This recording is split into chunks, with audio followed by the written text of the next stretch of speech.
The day of the funeral carried a sky that seemed too heavy for such a small boy to stand beneath, and yet he stood there clutching the rough fur of his loyal dog, his tiny frame trembling as the earth swallowed the last trace of the man who had once carried him on broad shoulders.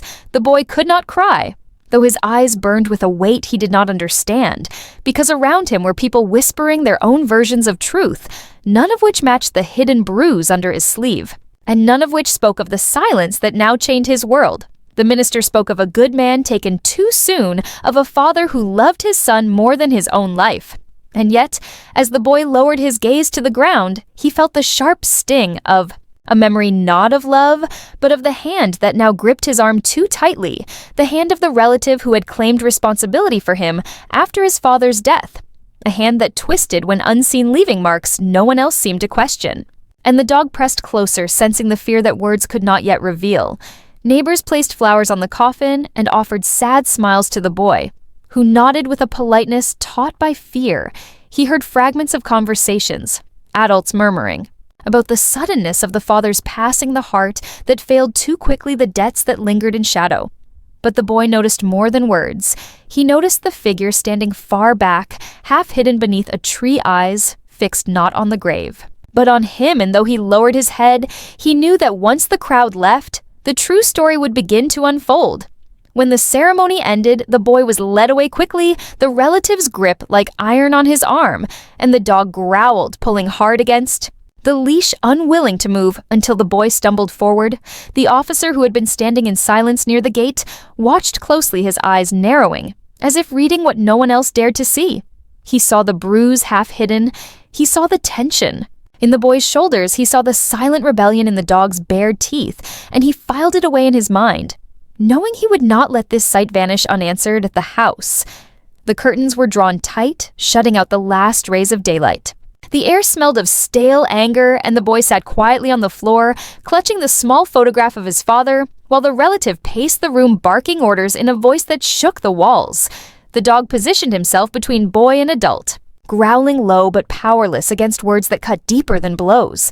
And the boy whispered to the dog promises that one day they would be free, though he had no idea how freedom could ever come. Dinner was placed on the table, but not for the boy. He was told to sit in silence as the relative ate greedily, every clang of cutlery against the plate like a warning.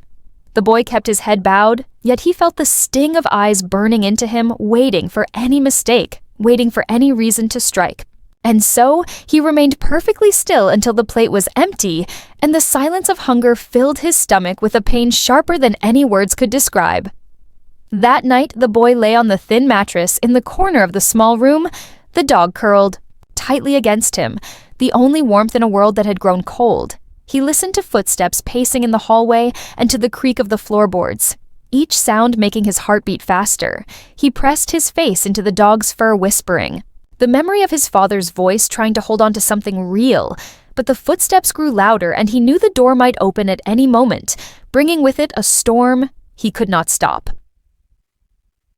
The relative entered without knocking, eyes blazing and words spilling like poison, demanding obedience, demanding silence, demanding gratitude where none was deserved. The boy nodded quickly, clutching the dog tighter, but the relative noticed and kicked at the animal, sending it yelping across the room. The boy cried out, but no sound escaped his lips, for he had been taught silence, and silence alone. And the dog limped back to him, curling once more around his small body, vowing in every trembling breath that he would never leave his side. When morning came, the boy was dragged from bed, told to clean and serve, while the relative made phone calls, each conversation filled with sharp whispers about money, about debts, about papers that should have been his, but were locked away. The boy did not understand the details, but he understood the rage that seemed to grow each day since his father had been buried, the rage that promised danger if any truth were spoken aloud, and the dog once again stood as silent sentinel, ears perked to every sound. School. The boy carried himself quietly, never raising his hand, never daring to speak unless called upon. Yet his teacher noticed his thin frame, his hollow eyes, and the bruise that had not fully healed. Though the boy insisted he had fallen, the teacher saw through the words, and her concern planted a seed of suspicion, one that would soon reach the ears of those who had power to act. Yet the boy did not know this. He only knew that each day away from home was a brief reprieve, and each return felt like stepping back into a cage. That afternoon, the officer who had watched at the funeral made his way past the house, his steps casual, his gaze sharp. He paused when he heard the dog barking furiously from inside, a sound not of warning, but of desperation. He noted the way the curtains twitched as if someone inside was watching, and he walked on deliberately slow, marking the address in his mind, marking the sound of fear disguised as bark, marking the silent plea of a child too afraid to cry out, and he knew that this was not the end, but the beginning of something darker. The boy, meanwhile, sat in the corner of the kitchen, scrubbing the floor until his hands were raw, the relative's shadow looming over him, like a constant reminder of his place. In the world, he tried not to think of the grave or the whispers or the eyes of the man beneath the tree, but every time he closed his eyes, the memories returned sharper, clearer, heavier. The dog lay nearby, whimpering softly, unable to do more than watch. But even in his whimper, there was a promise of loyalty that no human could ever break. Night returned, and with it the storm, the relative shouting, slamming doors, accusing the boy of things he had never done, demanding answers to questions he could not possibly know. The boy sat frozen, heart pounding, as the dog stood between them, teeth-bared growls filling the room. The relative raised a hand to strike, but stopped midair, hearing a knock at the door, and in that sudden pause, a new fear replaced the old fear, for the boy knew that sometimes the knock of a stranger could mean salvation, but it could also mean something far worse. The officer who had seen too much at the funeral could not quiet the memory of the boy standing alone, gripping the dog as if it were the only shield left in the world, so he returned to the neighborhood days later, telling himself it was only routine, a simple welfare check. He knocked on the door with a firm hand and waited, listening to the muffled sound of footsteps and a pause that lasted longer than it should have before the door finally opened and the relative appeared with a forced smile, a smile that hid something darker beneath its thin surface.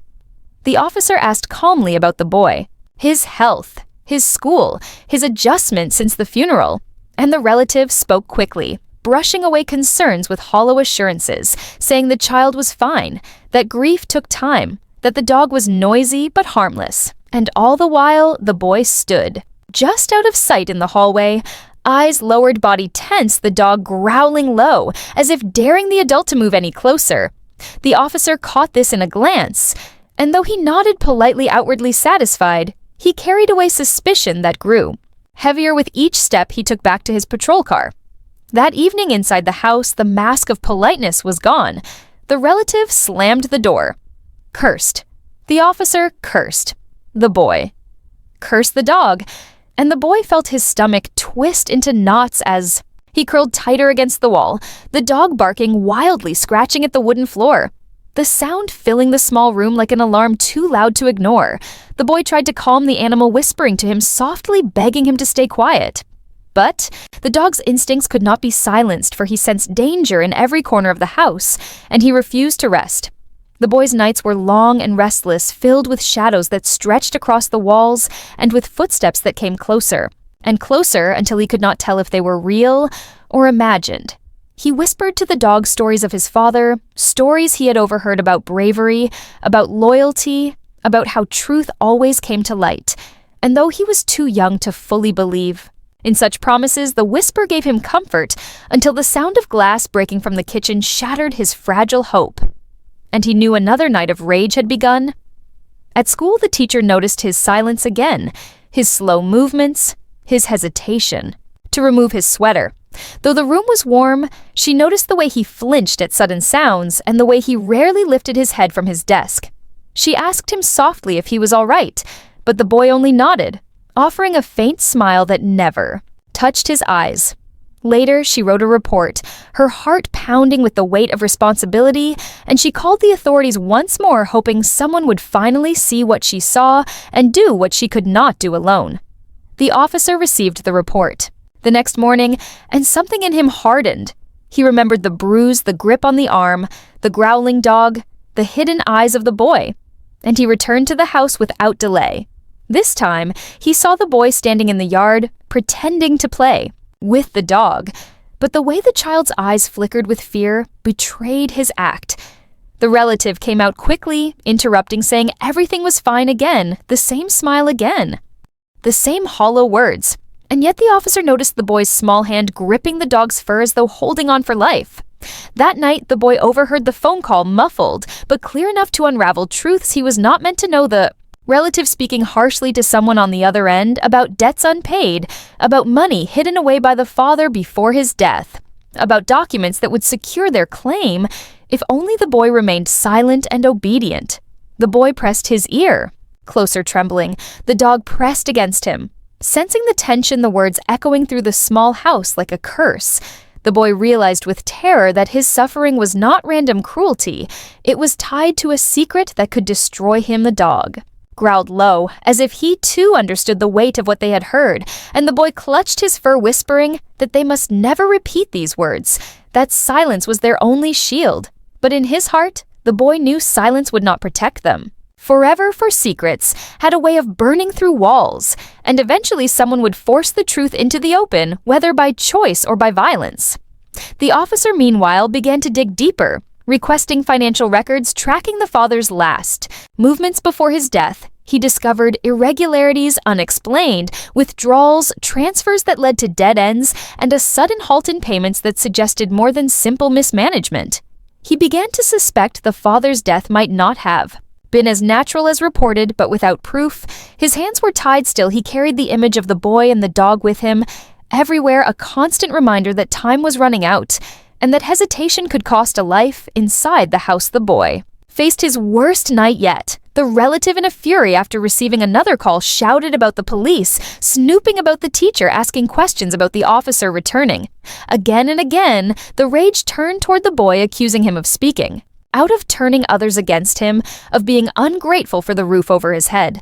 The boy tried to defend himself, but the words died in his throat, his heart racing as the dog barked and lunged, trying to place himself between child and adult, and the storm only grew louder. The boy was locked in his room that night with no dinner, no light, and only the sound of his dog scratching at the door until his paws bled. He whispered through the crack, promising the animal that he was not alone, that they would endure it together. But the hunger gnawed at his belly, and the darkness swallowed his courage whole until he curled into a ball, clutching his knees and waiting for a morning that felt like it would never come. And every sound in the silence kept him awake with dread. The officer received another call, this time from the teacher again, insisting something was wrong. He returned to the house the following day unannounced. The dog barked wildly from inside, and the boy's face pressed against the window for just a moment, eyes wide and desperate before the curtain was yanked shut. The officer knocked and was met once more with denial, with lies, with forced politeness. But he had already seen enough, and he left with a decision, burning in his mind that he would not let this continue unchecked for much longer at school. The boy grew quieter, his drawings darker, his stories filled with shadows and walls and animals that protected children from monsters the teacher collected. These pieces, quietly, each one a puzzle piece of his hidden world. She stored them away, knowing one day they might become evidence of a truth too easily ignored. She wondered how long it would take before someone broke through the walls of silence. And she feared that by the time it happened, the damage would already be too great to repair. Back at home, the relative grew more paranoid, locking doors, keeping the boy inside, forbidding him from speaking to anyone outside the house. The dog became restless, pacing, barking, scratching at windows and doors, sensing that danger was closing in. The boy too felt the shift. He heard the relative muttering to themselves, pacing at night, making more phone calls filled with threats and anger. He realized they were planning something bigger, something that could not end well, and his small world shrank into a cage of fear. Late one evening, the boy overheard again a conversation, this time louder and more desperate, the relative shouting into the phone about needing to secure the money, about how the boy was the key, about how the dog would not be a problem for long. The boy froze, his heart hammering so loudly he feared they would hear it. The dog growled deep in his throat, pressing against the child as if to shield him from the words that filled the air with poison. And the boy knew then that danger was no longer a possibility, but a certainty. The officer pieced together fragments of evidence and returned to his desk with a mind racing. He saw the pattern of missing funds. He saw the motive of greed. He saw the bruises in his memory, the fear in the boy's eyes, the defiance of the loyal dog. He could not yet prove it, but he knew with every instinct sharpened by years on the job that something sinister bound these threads together, and he vowed silently that he would not stop until he dragged the truth into the light, no matter the cost inside.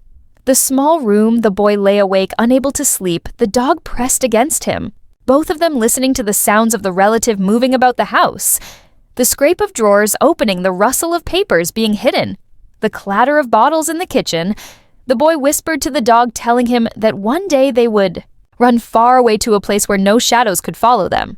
But even as he spoke the words, he knew escape was only a dream, and the knock at the door from the officer days earlier echoed in his mind as a thin, fragile hope. The boy clutched the photograph of his father, the edges worn, the image fading, yet still enough to remind him of better days. He wondered what his father would say now if he could see him locked in this room, bruised, hungry, and afraid. He wondered if his father had known about the secrets, the debts, the hidden money, if his father's death had truly been as sudden as everyone believed, or if the truth was something darker that would one day come crashing into the open, leaving him exposed to forces far greater than himself. He drifted into a restless half-sleep. The dog suddenly perked his ears and growled low. The boy sat up, heart racing, listening to footsteps outside his door, heavy, deliberate, closer. With every second he held his breath, clutching the dog tighter. And in that moment, he knew that whatever was about to happen would change everything forever.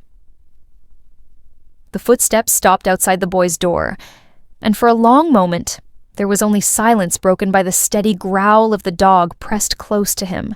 Then, the handle turned slowly and the door creaked open, revealing the relative's shadow cast long across the floor. The boy gripped the dog tighter, his small body trembling as the relative stepped into the room, eyes blazing with fury, muttering about police and teachers meddling and how the boy would ruin everything if he did not stay quiet. The boy felt the air tighten with danger. The relative advanced, raising a hand as if to strike, but the dog leapt forward, teeth bared, forcing the adult back with a snarl that filled the room. The boy gasped as the relative cursed, kicking at the animal, but the dog refused to yield, snapping and lunging until the relative stumbled against the door. The boy saw fear flicker across the face that had always shown only rage, and he realized that his loyal companion was the only thing standing between him and disaster. Suddenly, a loud knock rattled the front door. The relative froze, cursing under his breath, before shoving the boy back toward the bed and storming out to answer it. The dog growled low, refusing to leave the boy's side. They both listened as muffled voices rose in the front room, one calm and steady, the other frantic and angry.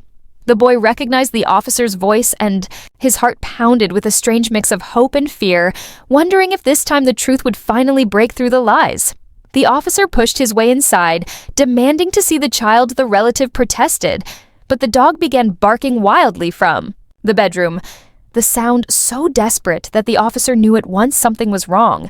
He followed the noise, ignoring the relative's shouting, and flung open the door to find the boy pale and trembling, clutching the dog with eyes wide and pleading.